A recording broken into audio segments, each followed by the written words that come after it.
தமிழகத்தின் இன்றைய முக்கிய செய்திகள். இந்தியாவிலேயே அரசு மருத்துவமனைகளில் இலவச செயற்கை கருத்தரித்தல் மையம் தமிழ்நாட்டில்தான் முதலில் திறக்கப்பட்டுள்ளது என அமைச்சர் மா. சுப்பிரமணியன் அவர்கள் பெருமிதம்.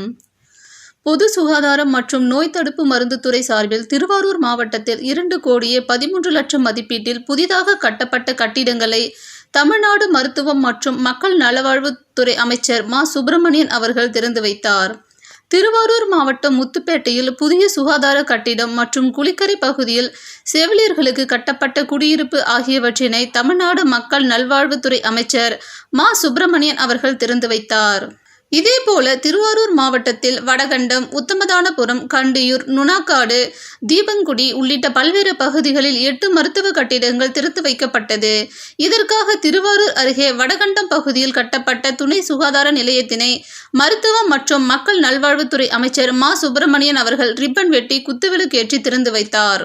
பின்னர் பொதுமக்கள் மத்தியில் பேசிய அமைச்சர் மா. சுப்பிரமணியன் அவர்கள் இந்திய வரலாற்றில் இலவசமாக செயற்கை கருத்தரித்தல் மையம் தமிழ்நாட்டில் திறந்து வைக்கப்பட்டுள்ளது.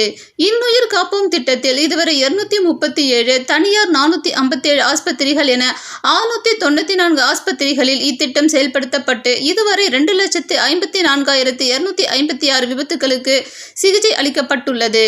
அதற்காக 2 ஆண்டுகளில் மட்டும் அரசு ரூபாய் 221 கோடியே 11 லட்சம் செலவிடப்பட்டுள்ளது.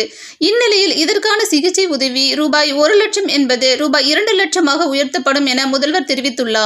வரும் ஜூலையில் இது நடைமுறைக்கு வர உள்ளது. தமிழ்நாட்டில் மருத்துவ வசதிக்கென சுமார் 2,500 கட்டடங்கள் கட்ட திட்டமிட்டு இதுவரை 1000க்கும் மேற்பட்ட புதிய கட்டடங்கள் கட்டி பயனுக்கு தரப்பட்டுள்ளது என்றார்.